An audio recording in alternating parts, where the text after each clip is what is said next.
Hello बच्चों, आज हम कक्षा 12 के रैखिक प्रोग्रामन संबंधी प्रश्न बताने जा रहे हैं परीक्षा की दृष्टिकोण से। जो आगामी परीक्षा आने वाली है तो उस परीक्षा में जो एक क्वेश्चन जो है आलेख से संबंधित निश्चित तौर पर रहेगा, तो उसमें से जो सबसे महत्वपूर्ण क्वेश्चन है वो हम बताने जा रहे हैं और इतना आसान तरीका से बताएंगे, आसान विधि से बताएंगे कि आप समझिए कि ये आपका 5 नंबर पक्का। तो प्रश्न है, निम्न अवरोधों के अंतर्गत z बराबर -3x + 4y का न्यूनतमीकरण कीजिए। तो इसमें जो है असमीकरण दिए हुए हैं, x + 2y छोटा है या बराबर है 8 से और 3x + 2y छोटा है बराबर है 12 से, x बड़ा या बराबर से 0 से या y बड़ा है बराबर 0 से। तो इसमें से जो दिया हुआ है तो इसको बोलते हैं उद्देश्य फलन। z बराबर -3x + 4y को उद्देश्य फलन बोलते हैं और ये हो गया अवरोध असमीका। तो इसमें हम इसको पहले हम लिख लेते हैं, ये हो गया उद्देश्य फलन, ये हो गया अवरोध हो गया, ये इसको जो है x + 2y छोटा है और बराबर है 8 से, इस समीकरण 1 मानते हैं, और 3x + 2y छोटा है बराबर जो है 12, इस समीकरण 2 मानते हैं। x बड़ा है या बराबर है 0 से 3 मान लेते हैं और y बड़ा है या बराबर 0 से, तो इसको 4 मान लेते हैं। तो ये असमीका, ये जो चिन्ह जब रहेगा बड़ा या छोटा या बराबर, इसको असमीका बोला जाता है। तो असमीका 2y छोटा या बराबर 8 का संगत समीकरण, पहले इसको संगत समीकरण के रूप में हम परिवर्तित कर देंगे तो इस चिन्ह के जगह बराबर आ जाएगा, इस चिन्ह के जगह बराबर हो जाएगा। अब हम इसका जो है एक इस तरह से मान सारणी हम तैयार करेंगे। देख रहे हैं, x अक्ष के लिए और ये y अक्ष के लिए। तो इसमें जो है हम भरेंगे, इसमें मान रख करके x के जगह हम x के जगह मान रखेंगे, फिर y की जगह रखेंगे। x में हम 0 रख देते हैं, मान रखने के लिए हम स्वतंत्र है, कुछ भी रखें अपनी सुविधा अनुसार रखेंगे। हम 0 रख दिए। जब x बराबर 0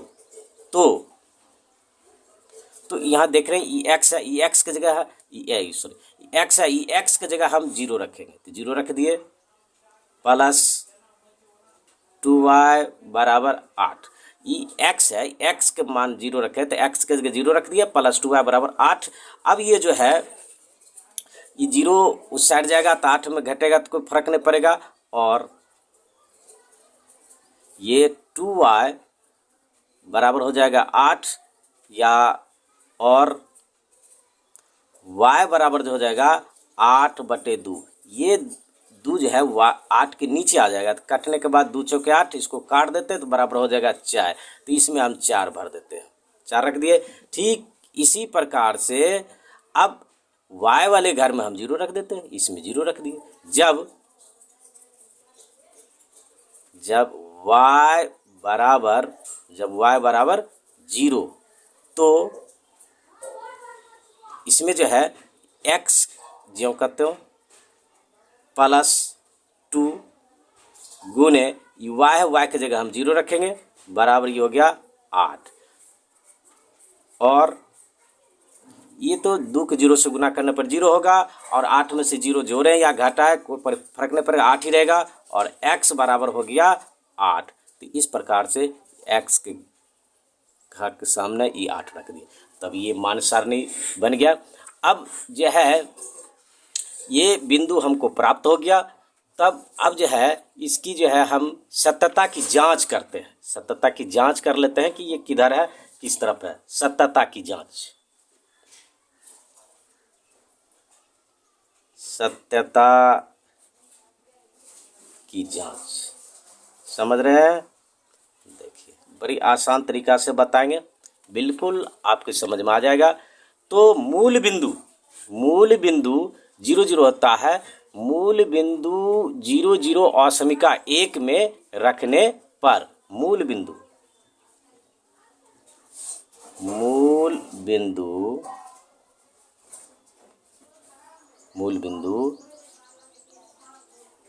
जीरो जीरो, मूल बिंदु 0 0 और समीका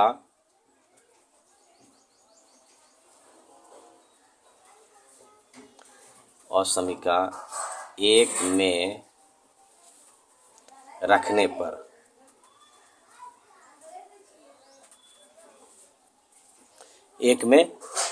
पर तो अब यहाँ पर जो है और समीका एक जो है ये है, इसको हम उतार देते हैं।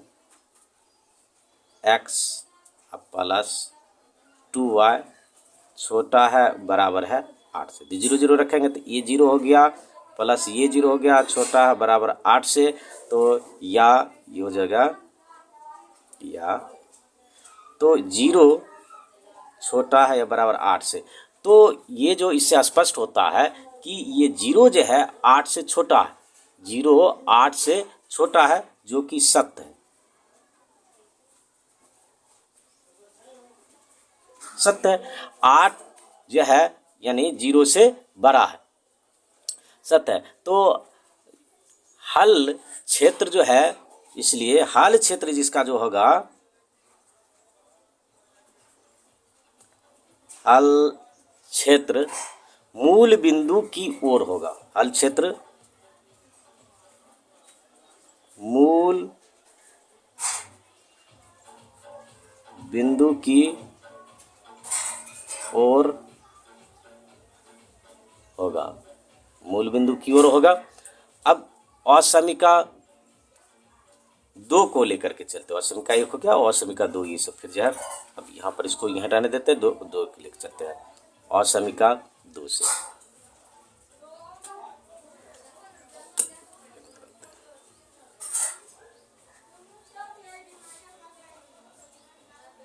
असमीका 3x प्लस 2y छोटा है बराबर है 12 का संगत समीकरण,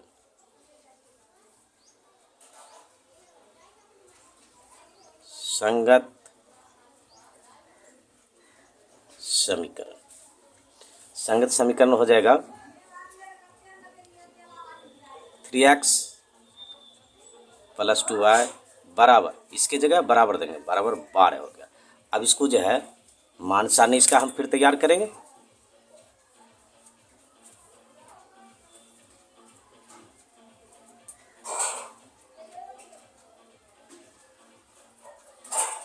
x का हो गया और यह हो गया, y को ठीक उसी प्रकार से सोल्व करेंगे हम।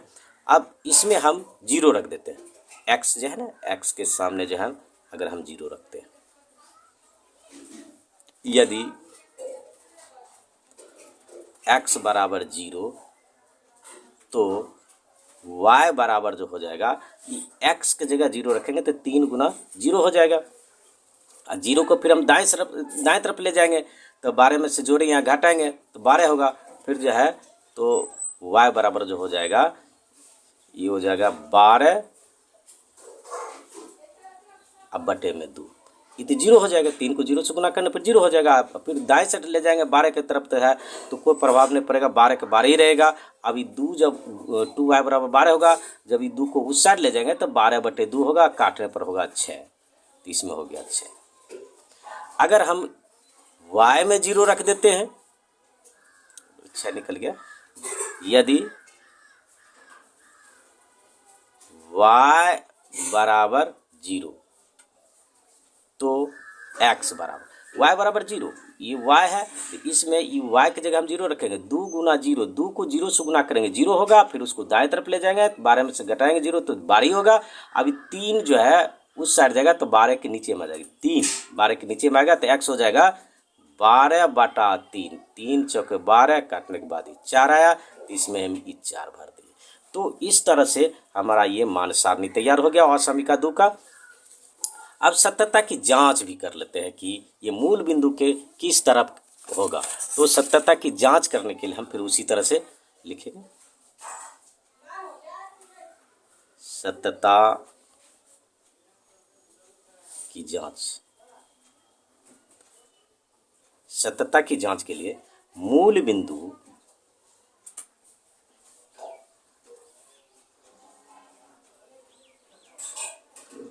मूल बिंदु देख रहे हैं, मूल बिंदु 0 0,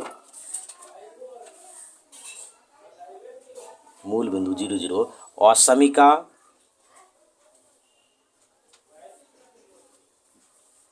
असमिका 2 में रखने पर। अब ये जो है, पहले असमिका 2 को हम लिख देंगे, 3x प्लस 2y छोटा है बराबर है 12 से। अब या ये 3 को 0 यहाँ पर 0 रखेंगे, 3 को 0 गुना करें तो 0 हो जाएगा। अब प्लस फिर 2 को जो है y की जगह 0 रखने पर 2 को 0 से गुना करें 0 हो जाएगा, और बड़ा है बराबर 12। या ये हो गया आपका 0 छोटा है या बराबर 12। तो अब देख रहे हैं यहाँ पर ये 0 0 जो है छोटा है 12 से, या ये 12 0 से बड़ा है, जो कि सत्य को दर्शाता है, सत्य है।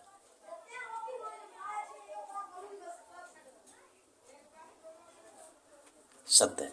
तो हल क्षेत्र, इसलिए इसका हल क्षेत्र जो होगा, हल क्षेत्र मूल बिंदु की ओर होगा। हल क्षेत्र मूल बिंदु की ओर होगा। तो ये जो है हल क्षेत्र इसका मूल बिंदु की ओर होगा। तो हमने असमिका के लिए निकाल लिए। अब जो है, अब ये बच गया, x बड़ा है बराबर 0 से, y बड़ा है या बराबर 0 से। तो इसके बारे में भी थोड़ा जान लेते हैं। x बड़ा है बराबर का हल क्षेत्र, यहाँ पर लिख देते हैं,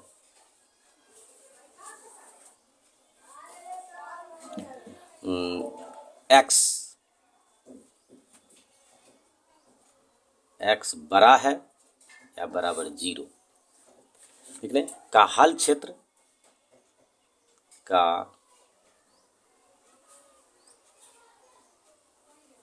हल क्षेत्र y अक्ष पर, y अक्ष पर तथा y अक्ष पर तथा y अक्ष पर, y अक्ष पर तथा y अक्ष की दाईं ओर होगा, तथा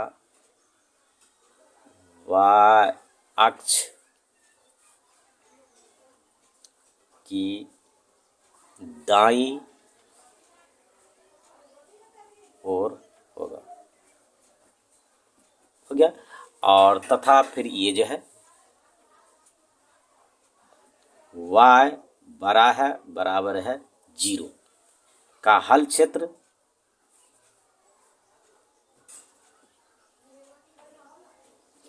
का हल क्षेत्र x अक्ष पर, हल क्षेत्र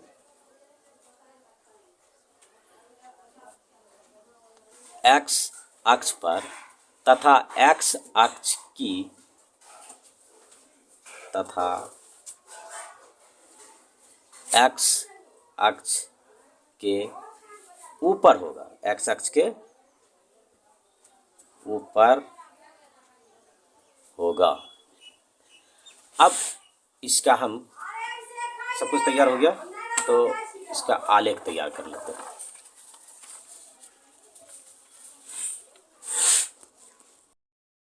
हेलो बच्चों, अब जो है, अब हम फिर ये जब हम सोल्व कर लेंगे, ये मान सारणी हमने तैयार कर लिया इस असमिका इसका और इसका, तो अब हम ग्राफ पेपर पर ग्राफ खींचेंगे। ग्राफ पेपर पर ग्राफ खींचने के लिए क्या करेंगे, तो हम ग्राफ पेपर पर इसमें जो है एक मोटा लकीर होता है, मोटा लकीर पर एक इस तरह स्केल रख करके इस तरह से इसको हम खींचेंगे, और फिर इसको इस तरह से रख करके हम इसको खींचेंगे। खींचने के बाद जो है दोनों का कटान बिंदु जहाँ होता है वहाँ 0 0 होगा।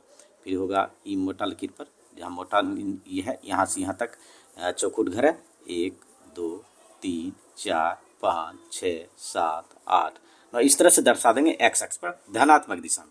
उसके बाद फिर उसी तरह से 1 2 3 4 5 6 7 वाई की दिशा में, और नीचे ऋणात्मक होगा ये -1 -2, उसी तरह -1 -2 तो वाई डैश वाई हो गया, एक्स डैश एक्स हो गया। अब हम जो ग्राफ जो खींचेंगे तो हम ये देखते हैं मान सारणी जो देखते हैं हम जो तैयार किए हैं, ये मान सारणी ये है ना, x का 0 y का 4, x का 0 तो ये x हो गया, और y का 4 +4 धनात्मक दिशा में 1 2 3 4 यहाँ पर आ गया, यहाँ पर एक बिंदु लगा देते हैं। अब फिर x का 8 y की 0, x का 8 x ये हो गया x अक्ष, इस पर 8 घर हम गिनेंगे, देखेंगे 8 घर मेरा कहाँ पुरता है, 1 2 3 4 5 6 7 8 यहाँ पर है, यहाँ पर एक हल्का निशान लगा दिए। अब स्केल की सहायता से अब हम इसको यहाँ रखें, ठीक है, समझते चलिए साथ ही साथ।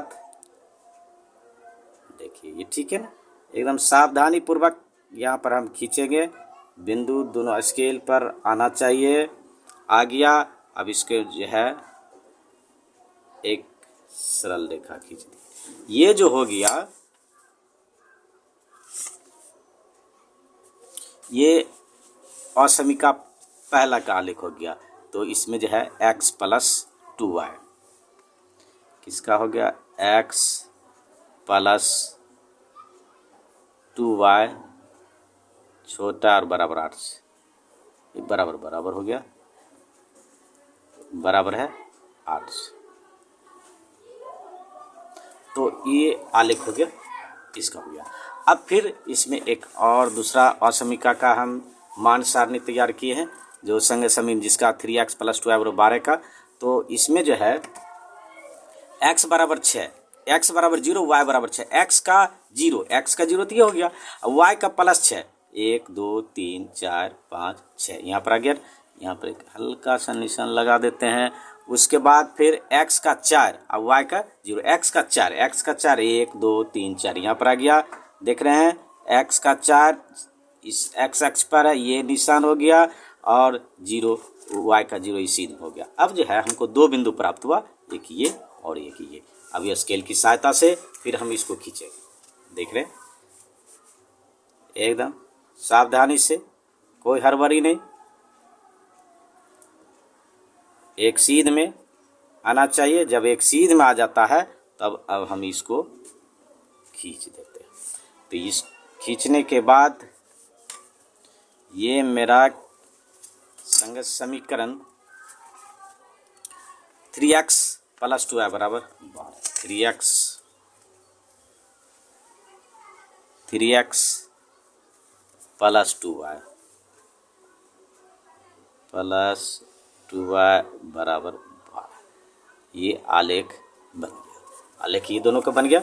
अब हम जो देखते हैं, अब इसका जो है मूल बिंदु से जो है सततता की जांच पर हम किए थे कि ये मूल बिंदु असमिका x + 2y छोटा बराबर 8 से, और इसके जगह जो है तो ये सत्य है, एक ये असमिका हो गया x + 2y छोटा बराबर 8 से, x की जगह 0 y की जगह 0 छोटा बराबर 8 से। तो ये 0 छोटा है 8 से जो कि सत्य है, तो इसका हल क्षेत्र जो है होगा जो है मूल बिंदु की ओर होगा। हल क्षेत्र ये है x + 2y मूल बिंदु की ओर, ये मूल बिंदु है, इसका हल जो होगा मूल बिंदु की ओर होगा। ऐसे निशान लगा देते हैं, इस तरह से देख रहे हैं ना, मूल बिंदु की ओर होगा, इसका हल होगा मूल बिंदु की ओर होगा। उसके बाद फिर जो है और असमिका 2 जो है संगत समीकरण 3x + 2y = 12, इसका जो है इसकी सत्यता की जांच जब हम किए थे, सत्यता की जांच, तो मूल बिंदु पर 0 0 असमिका 2 पर रखने के बाद हमको ये प्राप्त हुआ 0 + 0 छोटा बराबर 12, अर्थात 0 छोटा है और 12 से, 0 छोटा है 12 से जो कि सत्य है। सत्य होने पर हल क्षेत्र मूल बिंदु की ओर होगा, ये भी सत्य है जैसे वो सत्य था। तो दूसरा समीकरण जो है ये समीकरण 3x + 2y = 12, तो इसका हल क्षेत्र भी मूल बिंदु की तरफ होगा, देख रहे हैं ना, मूल बिंदु की तरफ होगा, यारा इस तरह से मूल बिंदु की तरफ होगा, इसका निशान लगा दिए।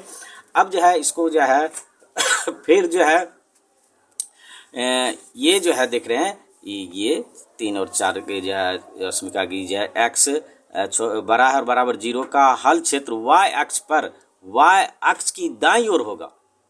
x बड़ा है 0 से, तो ये 0 से बड़ा है, x का मान 0 से बड़ा होना चाहिए, तो ये y अक्ष पर y अक्ष के दाईं ओर होगा।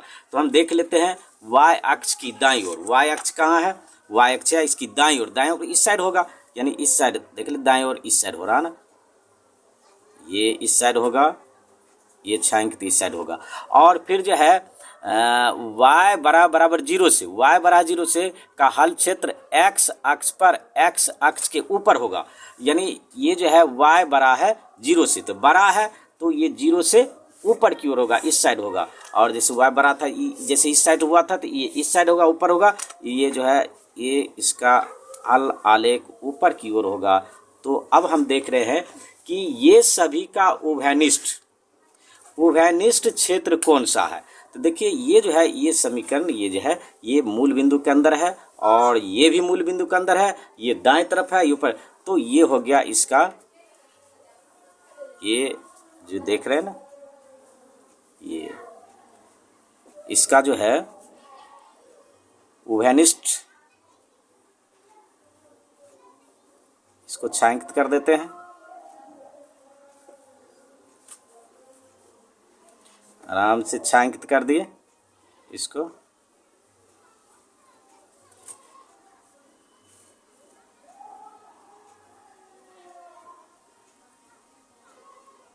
छायांकित कर रहे हैं,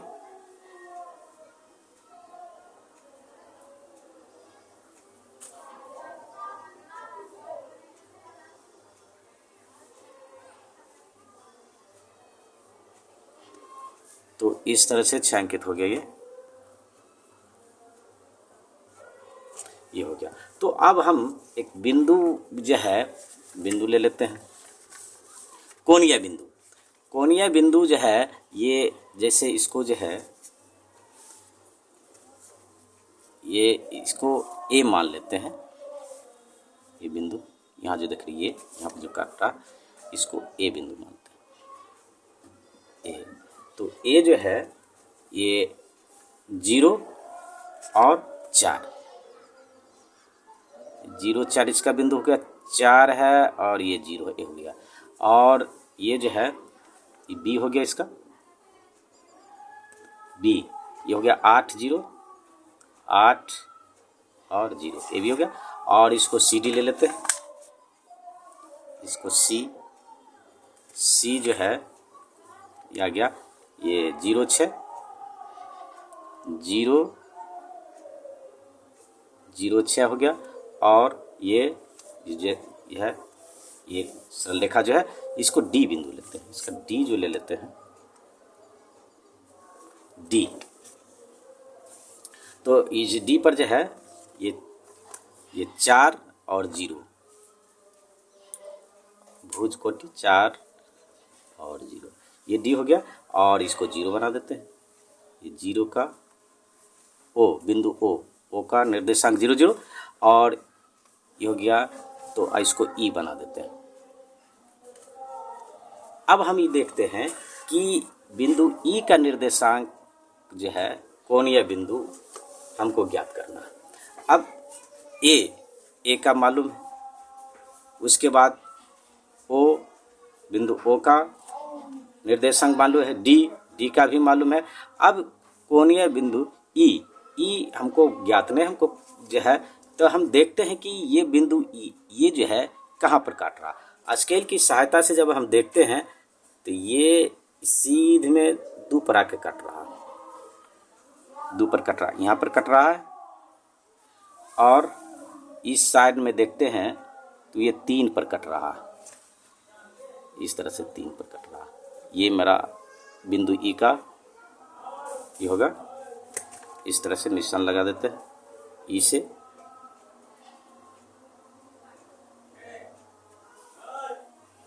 यहाँ पर आ गया, ये देख रहे हैं ना, ये स्पष्ट रूप से निकल गया। तो ये जो है ई इसके ठीक ई यहाँ पर कट रहा है, एक जैसे ये सरल रेखा, इस सरल रेखा, ये बिंदु पर, इसके ठीक नीचे स्केल पर आने पर दो पर आता है, और ठीक इसी तरह आने पर ये हमको 3 पर आ रहा है। तो ये हो गया वो ई बिंदु ई का निर्देशांक हो जाएगा x बराबर 2, ये हो गया 2, और ये y को 3 की तरफ काट रहा है, यहाँ पर 3 की तरफ काट रहा है, तो ये हो गया 3। किसी किसी में निकल जाता है स्पष्ट रूप से, और किसी किसी में थोड़ा सा दिक्कत होता है, कठिनाई होता है, तो इसको हम विलोपन विधि के द्वारा इसको हल कर करके ई बिंदु ज्ञात कर लेते हैं। तो इस तरह से मेरा जो है सुसंगत हल क्षेत्र प्राप्त हुआ। ये देख रहे हैं सुसंगत हल क्षेत्र, तो इस प्रकार मेरा सुसंगत हल क्षेत्र प्राप्त हुआ। इस प्रकार सुसंगत हल क्षेत्र, सुसंगत हल क्षेत्र इस प्रकार, इसलिए सुसंगत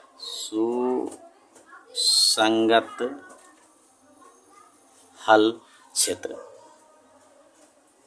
सुसंगत हल क्षेत्र हमको प्राप्त हुआ। देख लिए फिगर में, ग्राफ में, ए ओ डी ई, ये सुसंगत, यहाँ से ए से ओ पर आए, ओ से फिर चले गए डी पर, डी से फिर ई पर, ई से फिर सुसंगत हल क्षेत्र हुआ।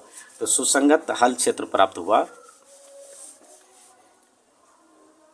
ए ओ डी, ए ओ डी और ई प्राप्त होता है।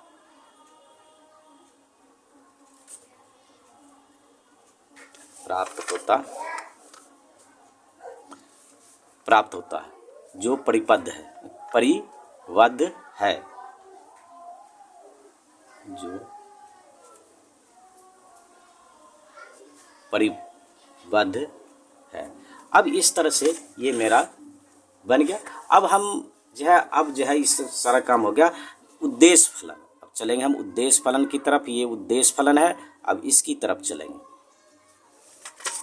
तो इसके लिए क्या करना होगा, हम इसके लिए जो है तो इन बिंदुओं पर z का मान रखने पड़ेगा। कोणीय बिंदु तैयार कर लेते हैं। इन बिंदुओं पर,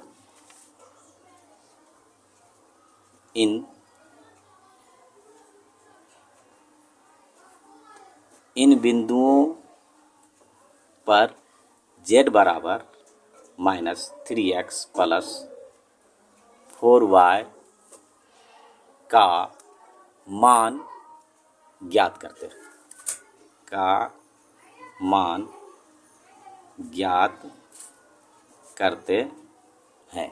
तो इसके लिए कोणीय बिंदु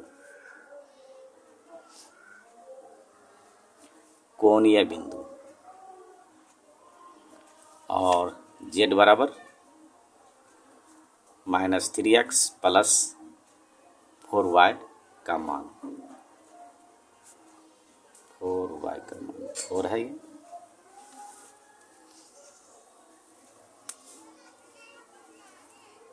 तो एक रखते हैं, तो ए का मान 0,4 है। ये 0,4।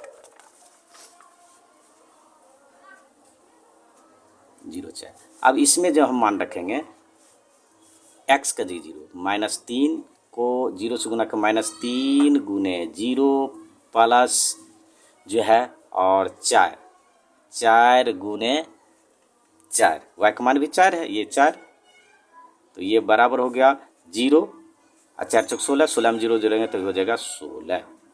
उसके बाद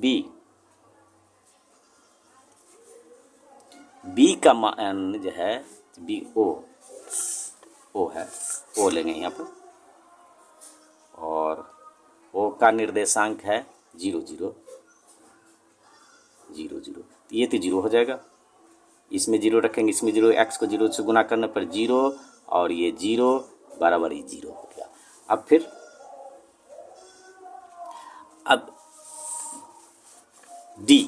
डी है 4 जीरो,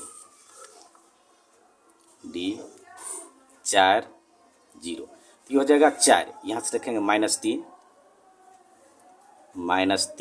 गुने 4 और जोड़ 4 गुने 0, ये बराबर 4 0 0 और 4 तिया 12 -12 और -12 में 0 जोड़ेंगे तो ये हो जाएगा हल करने पर -12। उसके बाद बिंदु ई हो जाता है ई, 2 3 है इसका, 2 3, तो यहाँ पर जो है रखेंगे -3 है ना, इसके जगह में ये 2, x की जगह -3 गुने 2 जोड़ 4 गुने y की जगह में 3, तो ये जो हो जाएगा 3 दूनी 6, 3 दूनी 6 -6 हो गया, अब प्लस 4 तिया 12, तो ये जो है घटने के बाद जो है 12 में से 6 घटाएंगे तो हो जाएगा 6, तो इस तरह से ये प्राप्त हुआ। तो अब हमको ये देखना है कि प्रश्न हमको क्या करा था, न्यूनतमीकरण, ये तो इसमें न्यूनतम मान खोजेंगे, अतः ये जो है सबसे, इसमें 16 हो गया, इसमें 0 हो गया, -12 सबसे न्यूनतम 12 हो गया, अतः z का न्यूनतम मान, z का न्यूनतम मान -12 है, -12 है, जो बिंदु D 4 0 पर प्राप्त होता है। इस तरह से ये मेरा पूर्ण हो गया। इस तरह से आप बना सकते हैं, अभ्यास कर सकते हैं।